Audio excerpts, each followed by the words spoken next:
मुख्यमंत्री हेमंत सोरेन गिरफ्तार कर लिए जाएंगे अगर ईडी के समक्ष वह इस बार पेश नहीं होते हैं।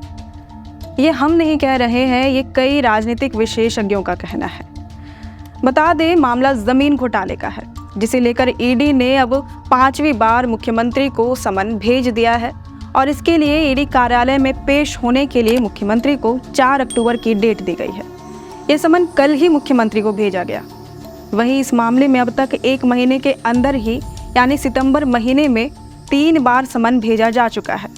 पहले 2 समन अगस्त महीने में भेजे गए थे, मगर हेमंत सोरेन भी अपनी जिद पर अड़े हुए हैं। एक और ईडी बार बार उन्हें समन भेज रही है, वहीं दूसरी ओर हेमंत सोरेन भी कोर्ट में ईडी के समन के खिलाफ याचिका दायर कर रहे हैं।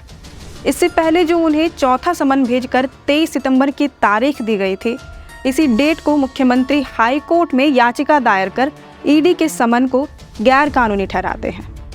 सीएम का कहना है कि जब उनकी सारी प्रॉपर्टीज की जानकारी पब्लिक डोमेन में है, तब उन्हें दस्तावेज दिखाने को क्यों कहा जा रहा है। इसके साथ ही हेमंत सोरेन ने ईडी की कार्रवाई पर भी सवाल खड़ा किए हैं। उनका कहना है कि ईडी अपनी पूछताछ के दौरान पीएमएलए की धारा लगाकर आरोपी को उसी समय गिरफ्तार कर लेती है। इसकी वजह से गिरफ्तारी का डर लगा रहता है और इसी गिरफ्तारी के भय से ही वह ईडी के समक्ष हाजिर होने से अब तक कतराते आए हैं। इससे पहले हेमंत सोरेन ने 23 अगस्त को यह याचिका सुप्रीम कोर्ट में दाखिल की थी, जहां उन्होंने कोर्ट से आग्रह किया था कि वह ईडी को किसी भी तरह की पीड़क कार्रवाई करने से रोकने का आदेश दें। मगर अगले दिन यानी 24 अगस्त को उन्हें ईडी के समक्ष पेश होना था, जिसे देखते हुए उन्होंने इससे ठीक पहले यह कदम उठाया।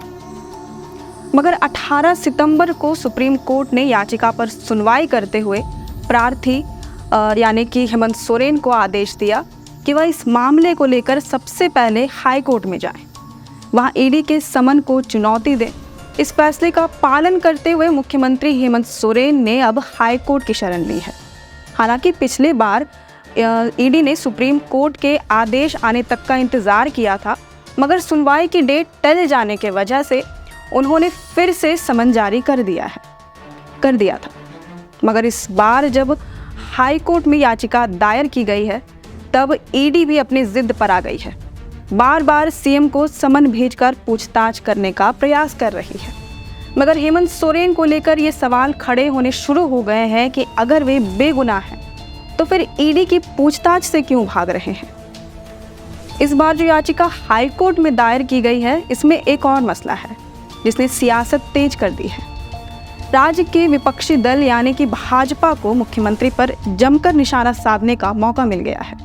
दरअसल दायर याचिका में 5 छोटी छोटी गलतियां पाई गई हैं, जिस पर हाईकोर्ट ने आदेश दिया है कि मामला तब तक सूचीबद्ध नहीं होगा जब तक इन डिफेक्ट को दूर नहीं कर लिया जाता। इसे लेकर भाजपा ने मुख्यमंत्री हेमंत सोरेन और उनकी लीगल टीम पर हाईकोर्ट में मामले को जबरन लटकाने का आरोप लगाया है। भाजपा का कहना है कि मुख्यमंत्री को यह पता है कि कानून के लंबे हाथ उन तक पहुंच गए हैं, इसलिए वह मामले को टालने की कोशिश कर रहे हैं। अब आपको मुख्यमंत्री हेमंत सोरेन और ईडी से संबंधित सारे प्रकरणों के बारे में बताते चलते हैं। पहली बार ईडी की ओर से मुख्यमंत्री को रांची के जमीन घोटाला मामले में 8 अगस्त को समन भेजकर 14 अगस्त को ईडी कार्यालय में बुलाया गया था, मगर मुख्यमंत्री ने पहले ही ईडी को चेतावनी दी कि वे इस समन को वापस ले लें, वरना वह कानूनी रास्ता अपनाएंगे। इसके बाद ईडी ने 19 अगस्त को फिर से सीएम को समन किया, जहां उन्हें 24 अगस्त की डेट दी गई। इससे ठीक पहले सीएम ने सुप्रीम कोर्ट में ईडी के समन को चुनौती दे दी, मगर सुनवाई जल्दी करने का आग्रह न किए जाने पर फिर से ईडी ने 1 सितंबर को तीसरा समन भेजा और ईडी कार्यालय में उन्हें हाजिर होने के लिए 9 सितंबर की तारीख दी गई। मगर 9 तारीख को दिल्ली में आयोजित G20 शिखर सम्मेलन के बाद होने वाले रात्रि भोज में मुख्यमंत्री ने शिरकत की और ईडी को एक पत्र लिखकर सुप्रीम कोर्ट के आदेश आने तक इंतजार करने का आग्रह किया।